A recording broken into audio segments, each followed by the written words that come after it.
Good morning বন্ধুরা, কেমন আছো সবাই? তোমাদের সাথে আবার একটা নতুন ব্লগে আমি শ্রাবণী। ভোরবেলাটা এখন বেশ ভালোই লাগে, চতুর্দিকটা বেশ শান্ত নিস্তব্ধ। আর এখন যেমন ওয়েদারটা এতটাই সুন্দর, না ঠান্ডা না গরম, ভীষণ আরামদায়ক। বন্ধুরা, আজকে তোমাদের সঙ্গে আমি একটা মাছ পাতুরি রেসিপি শেয়ার করব। বিয়ে বাড়ি বা যে কোনো অনুষ্ঠান বাড়িতে আমরা কম বেশি সবাই ভেটকি মাছের পাতুরি খাই।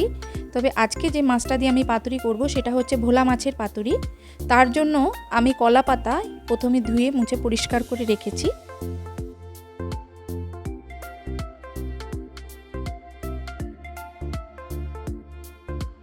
দেখো, এখানে আমি 700 গ্রাম ভোলা মাছ নিয়েছি। মাছগুলো একটু বড় সাইজের ছিল বলে আমি এখানে টুকরো করে নিয়েছি, দুটো করে। তোমরা চাইলে এটা গোটাও করতে পারো।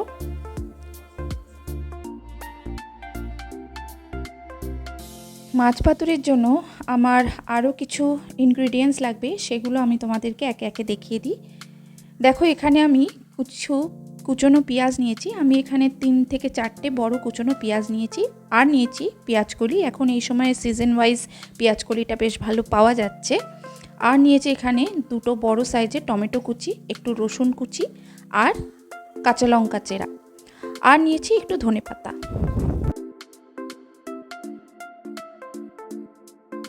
দেখো বন্ধুরা, আমি মাছটাকে আগে ভালোভাবে ধুয়ে পরিষ্কার করে নিয়েছি। এবারে আমি এর মধ্যে দিয়ে দেব 1.5 চামচ নুন।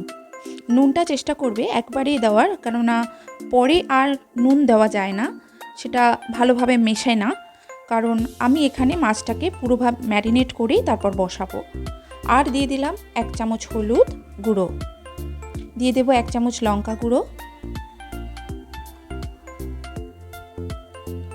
আর দিয়ে দেব 1 চামচ জিরে গুঁড়ো আর 1 চামচ ধনে গুঁড়ো। এখানে আমি সর্ষের তেলের ব্যবহার করছি, কারণ সর্ষের তেলে এই মাছটা খুব ভালো হয় এবং এর স্বাদটাও খুব ভালো আসে। এবারে সব মশলা দিয়ে মাছগুলোকে আমি ভালোভাবে মেখে নেব।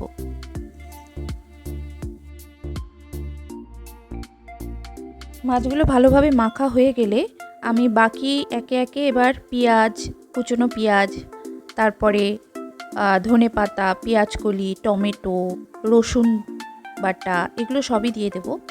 আমি এখানে পেঁয়াজকলি ব্যবহার করেছি, এটা অপশনাল, এটা চাইলে তোমরা দিতেও পারো বা নাও দিতে পারো, এর জন্য স্বাদের কোনো হেরফের হবে না। সমস্ত মশলা দিয়ে এইভাবে আমি মাছগুলোকে ভালোভাবে মেখে নেব। মাছগুলোকে যদি ভালোভাবে মেখে না নিই তাহলে মাছের ভেতরে মশলা আর নুন কোনোটাই ঢুকবে না, তার স্বাদটা অতটা ভালো হবে না। তাছাড়া আমি পাতুরিটা কলা পাতার উপর একবারেই বসাবো, কারণ এখানে মাছটা সেভাবে নাড়াচাড়া করা যাবে না। কারণ আমরা যদি কড়াইতে রান্না করি মাছ আমরা ওলট পালট করে নাড়াতে পারি, কিন্তু এখানে মাছটা সেভাবে নাড়াচাড়া করা যাবে না। তো তার জন্য মশলাটা মেখে নেওয়াটা ভীষণ দরকার। দিয়ে দিলাম কিছু কাঁচা লঙ্কা আর ধনেপাতা। কেউ যদি মনে করো যে ঝালটা বেশি খাবে তাহলে কাঁচা লঙ্কার পরিমাণটা বাড়াতে পারো।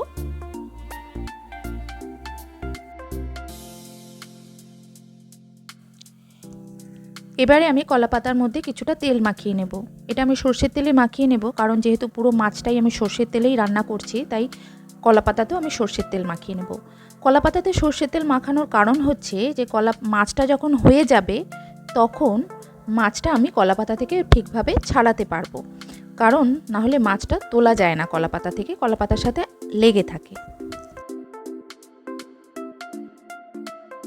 তোমাদেরকে একটা কথা বলি, এখানে না আমি 2টো কলা পাতা ব্যবহার করব। প্রথম যে কলা পাতাটা ব্যবহার করব তার উপরেই আমি তেল মাখিয়েছি, কারণ এখানে আমি মাছটা দেব এবং এই পাতাটা থাকবে ওপরে। আর ঠিক তার নিচে আরও একটা কলা পাতা দিয়ে দেব, কারণ চাটুটা যখন গরম হবে তখন কলা পাতাগুলো পুড়ে যেতে পারে, তার জন্য আমি এখানে 2টো কলা পাতা দেবো। আর চাটুটাতেও আমি একটু তেল মাখিয়ে নেব, যাতে পাতাগুলো চাটুর সঙ্গে আটকে না থাকে। চাটুটা গরম হলে আমি প্রথমে কলাপাতা একটা দিয়ে দেব এবং তার উপরে দিয়ে দেব তেল মাখিয়ে রাখা যে কলাপাতাটা সেটা। কথা বলি, আমি এই পুরো রান্নাটা কিন্তু লো ফ্লেমে করব, কারণ গ্যাসের ফ্লেম যদি আমি বাড়িয়ে দিই তাহলে কিন্তু আমার পাতাটা পুড়ে যাবে আর তাতে করে মাছটাও পুড়ে যাবে। তাই আমি এই পুরো রান্নাটা লো ফ্লেমে করব। দেখো এবার আমি এখানে পুরো পাতাটার ওপরে আমি একটু মশলা প্রথমে ছড়িয়ে দিচ্ছি, তারপরে আমি একে একে মাছগুলো আমি সাজিয়ে দেব।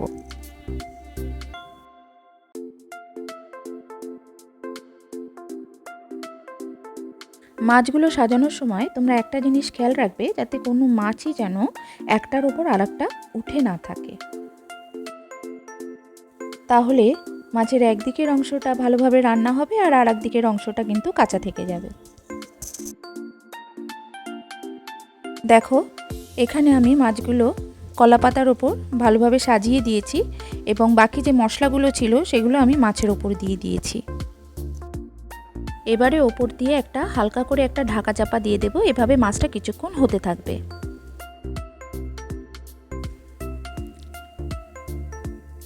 দেখো আধ ঘন্টা পর আমি ঢাকা তুলেছি, তাতে দেখো আমার আস্তে আস্তে মাছটা হচ্ছে এবং মাছটা ফুটতেও শুরু করেছে।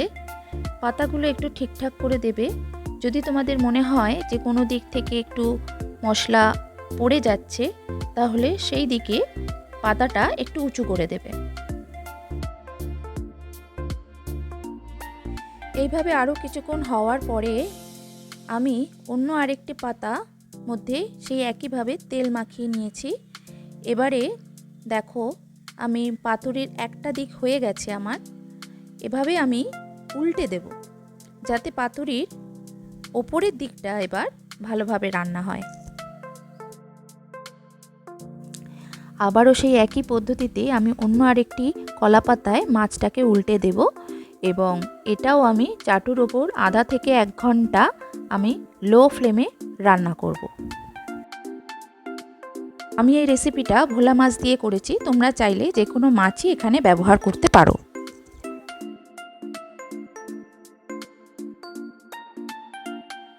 দেখো বন্ধুরা, আমার এখানে মাছ পাতুরি একদম রেডি।